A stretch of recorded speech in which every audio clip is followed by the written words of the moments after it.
Everyone, Biscuit again, and today we're taking a look at the high-grade Cosmic Era 1/144th scale Dagger L.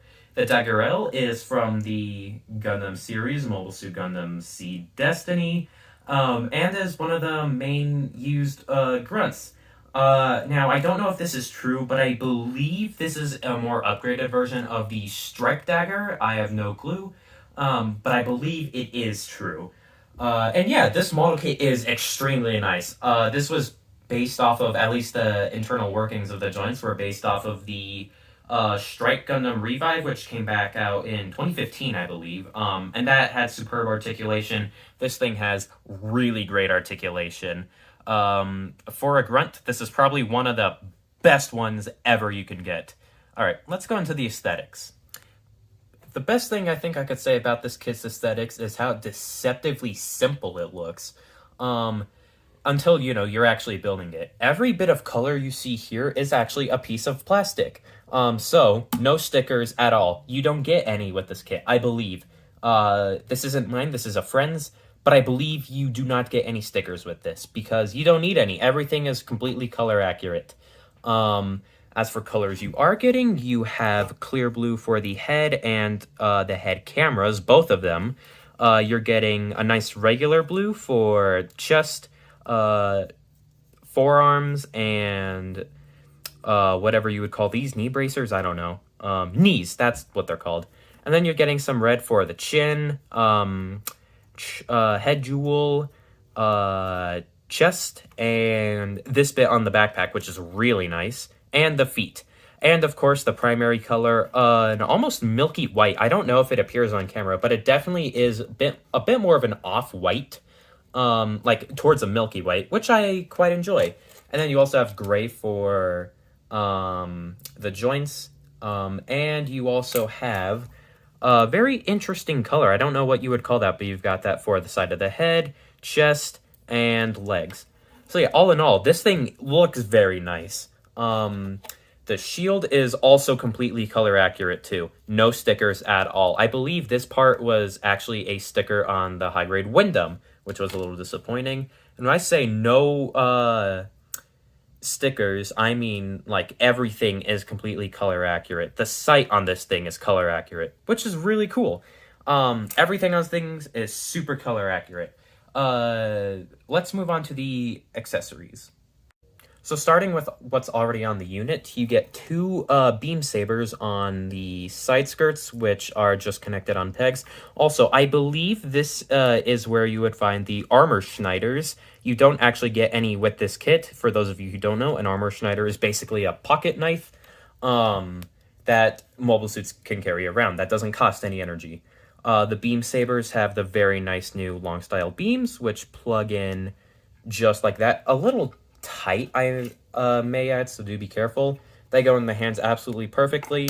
It doesn't usually have any trouble holding it up, but if you just push on the hand enough, there you go. No issues whatsoever. And of course, you do get two of them.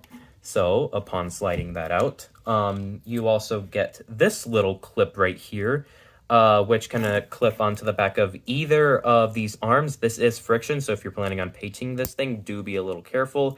It does clip on onto the front, though, so it's not too bad. And then the shield attaches very simply. You can either have it right here on the back, or you can have it right here on the side. Both are pretty nice. Now, you unfortunately do not get a trigger finger hand with this kit, despite there being a trigger on the gun right here. So that means when you go to put it in, which you pop off the hand, sandwich the gun into, and then pop the back of the hand back on. There you go.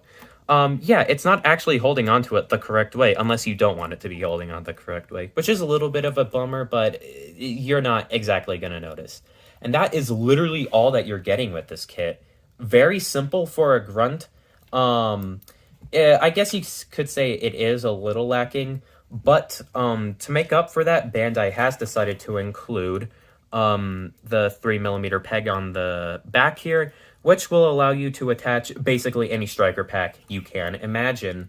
I do not have any on hand, unfortunately, but I know for a fact you can attach the Windoms, backpack on here, and the Strike Gundams, the Ale Strike High Grades backpack onto there, plus a ton of other Gundam Seed backpacks if you happen to have any more kits.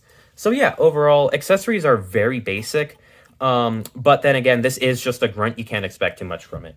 What it lacks in accessories, it makes up for a lot in articulation, which we're going to get into right now. All right, so the head is on a double ball joint. No, just on a ball joint connected to a peg, which is a little more forward than usual. So the head can look up that far and look down really far. And of course, the chicken movement is insane on this thing. And the head can tilt around ever so slightly and look whichever direction you want. The polycap on the shoulder can pull forward about that far, move backward that far, the shoulder moves up that far, and the arms raise up that far total. So there you go. Very nice arm raise.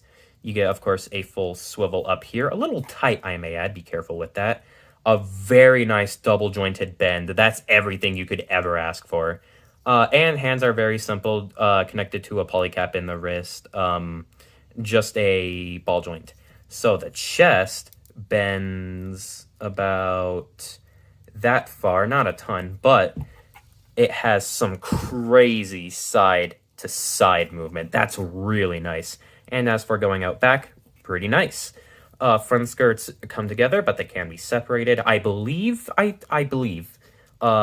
legs kick about that far up. That's cheating a little bit. They can kick about that far up. Nothing at the butt flap, so they only go out about that far.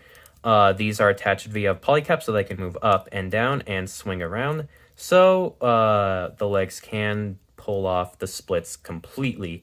You get a full swivel up here, and another armor actually blocks it from going all the way around. You get a double jointed bend, very nice. This thruster right here can move ever so slightly, and of course, foot can go down that far, go up that far, and will pivot, not a ton, but still, the foot is really good. So yeah, articulation on this thing is it's just absolutely nice. For a grunt, you can pull off some insane poses with this thing. Let's move on to my final thoughts about this kit. Final thoughts on the high-grade Daggar L. It's really good. I cannot recommend this enough. You have to get it. And for being a grunt, that's an excuse to buy more. Get, I don't know, 2, 3, 5, 10, a whole army. It's really nice. I have absolutely nothing bad to say about the kit. It does everything that it's supposed to perfect.